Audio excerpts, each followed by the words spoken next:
guys, welcome back to Release the Craftin. Priscilla here with a little mini journal to share for you guys today. I am doing a little swap with some of my witchier friends, and part of the little arrangement that I made with my swap partner is that we were going to swap little mini journals. So I thought I would pop on here really quick to show you guys what I made.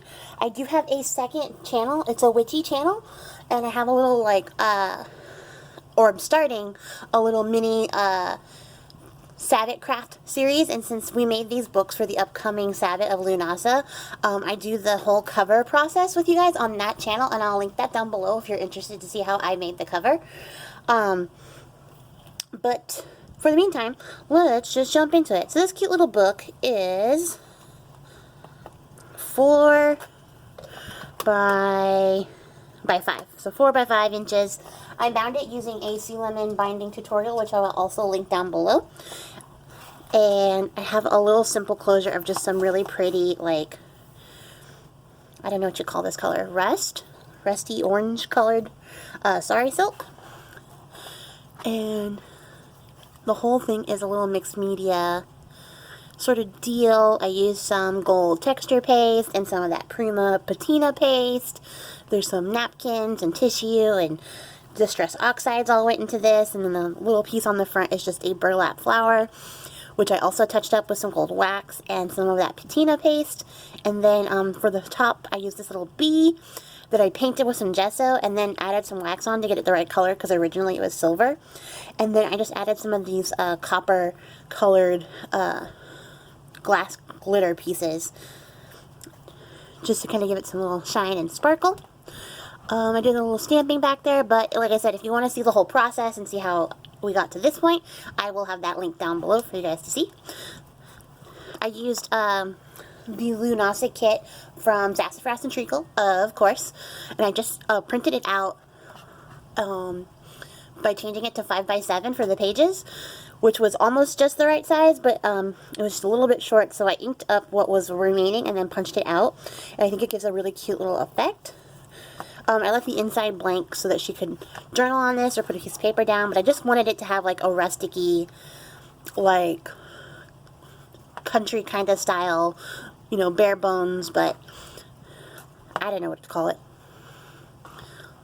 A loose sort of style to it and nothing too serious. It's a really simple book. We agreed to make them unembellished because they're just going to be used to write down Sabbath observations. So I'm going to flip through this really quick. I got some of this paper from the $1.50 spot at Michael's, which was actually kind of a fun find. I used some book pages, tried to keep them pretty close to the Sabbath, or relevant at least. Some recipe pages, there's some vellum. And then I also used these Digital Curio, like handmade paper kit, which I will try to find the link for and link that as well in the description box. And then I have some of this paper that I dyed orange using some Faber-Castell tea dye. And there's just some like Bow Bunny paper. And so I put one of these in the center of every signature so she could maybe journal about each week. It's a little weird because it is sewn into the signature, but I figure she'll figure it out. She's pretty smart. And there's more of those really beautiful kit pages. And like I said, super simple book. And there's tons of writing space, so I wanted to make sure that she had a lot. She is a journaler, and she does like to add stuff to her book, so I wanted to make sure she had a lot of space to do that, as well as having room to like journal all of her observations. I wanted to have enough space for her to have like a full month worth of room to write down in. And this is some more of that $1.50 spot. Check out that $1.50 spot. I usually don't go by it because it's not really like as exciting. It was at Joann's. I might have said Michael's, but it was at Joann's. I usually don't check it out because it's not super exciting, but it had some really cute little like tiny paper packs, which make really great little inserts for journals. And then there's some book paper I got from Shayna. And some coffee dyed graph paper. Some music paper from April. And these pages are so cute. And I didn't want them to like dominate it. I just wanted it to be like little touches. I love how this page came out. I actually ripped it, so I was really sad because I wasn't going to be able to use it as a full sheet. But it makes a perfect little tiny half sheet. So it was lucky that we agreed to make little mini books for each other.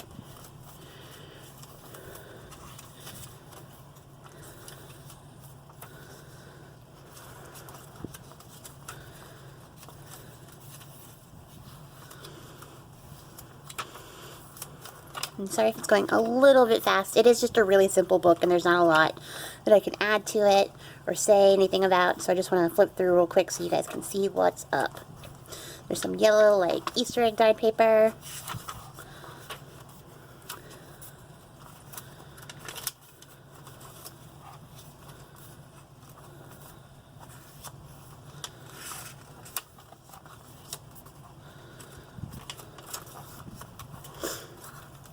And the cool thing about this binding technique is that it lays totally flat, like on every page, and that was really important to me. So I thought that was really fun. And it was an interesting tutorial to try. It was really simple.